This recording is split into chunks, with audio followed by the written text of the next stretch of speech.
निकाय चुनाव में पूरे हरियाणा में विपक्ष का सुपड़ा साफ करने वाली भारतीय जनता पार्टी इन दिनों जबरदस्त उत्साह से लबरेज है। हालांकि कैथल जिले में मिली करारी हार ने जीत के जश्न को जरूर थोड़ा फीका कर दिया है। मुख्यमंत्री नायब सिंह सैनी द्वारा कलायत, सीवन और पुंडरी में खुद प्रचार अभियान का जिम्मा संभालने के बावजूद बीजेपी के उम्मीदवार यहां निर्दलीय चेयरमैन प्रत्याशियों के हाथों पराजित हुए। सीवन में बीजेपी की शैली मुंजाल को निर्दलीय हेमलता सैनी ने धूल चटा दी। कैथल जिले में इस खराब प्रदर्शन के बाद बीजेपी के जिला प्रभारी अमरपाल राणा ने साफ किया है कि चुनाव में जीत दर्ज करने वाले निर्दलीय चेयरमैनों को पार्टी में शामिल नहीं कराया गया। इसके पीछे उद्देश्य जिले के पार्टी कार्यकर्ताओं के मनोबल को बढ़ाना है, जो यहाँ मिली हार से निराश है। इतना ही नहीं, पंचकुला में इस बाबत एक महत्वपूर्ण बैठक भी होने जा रही है, जिसमें कैथल में बीजेपी के कमजोर प्रदर्शन की समीक्षा की जाएगी। देखिए, भारतीय जनता पार्टी हर चुनाव के बाद कोई न कोई उसका जो है चिंतन वैंथनिक मीटिंग रखती है, शिविर रखती है।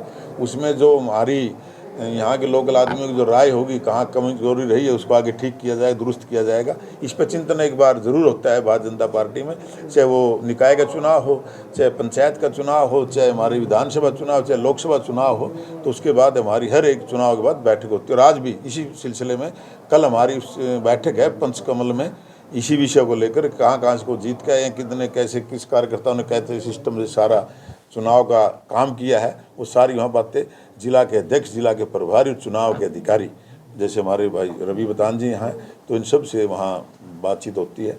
और बातचीत के बाद तीनों सीटों की अगर बात की जाए तो भाजपा हारी है, वहाँ से निर्दलीय जीते हैं, तो क्या कुछ उनको एंट्री भाजपा में दी जाएगी या सीएम साहब ने कहा था दरवाजे बंद है? देखिए, ये हमारे संगठन का निर्णय है, वो अभी जो करेंगे इस बारे में हम कुछ आपको कह नहीं सकते, क्योंकि प्रदेश हरियाणा जो बीजेपी है इस पर संज्ञान वो लेंगे किसको ज्वाइन कराना, किसको नहीं ज्वाइन कराना है। हमारे को यही है अब तक कि अभी किसी दूसरे दल से जो आए हैं उनको अभी ज्वाइन या पट्टा पराने की कोई जरूरत नहीं, पटका पराने की। बात करें विधानसभा चुनाव की तो कैथल और कलायत में बीजेपी को झटका लगा था। साल 2019 के विधानसभा चुनाव में इन दोनों सीटों पर जीत दर्ज करने वाली भाजपा को इस बार कांग्रेस ने हरा दिया। वहीं पुंडरी सीट बीजेपी निर्दलीय के कब्जे से छुड़ाने में सफल रही। ऐसे में निकाय चुनाव के नतीजे बताते हैं कि इस इलाके में बीजेपी को संगठन को मजबूत करने की दिशा में काफी कुछ करने की जरूरत है। कैथल से जयपाल रसूलपुर, पंजाब केसरी टीवी।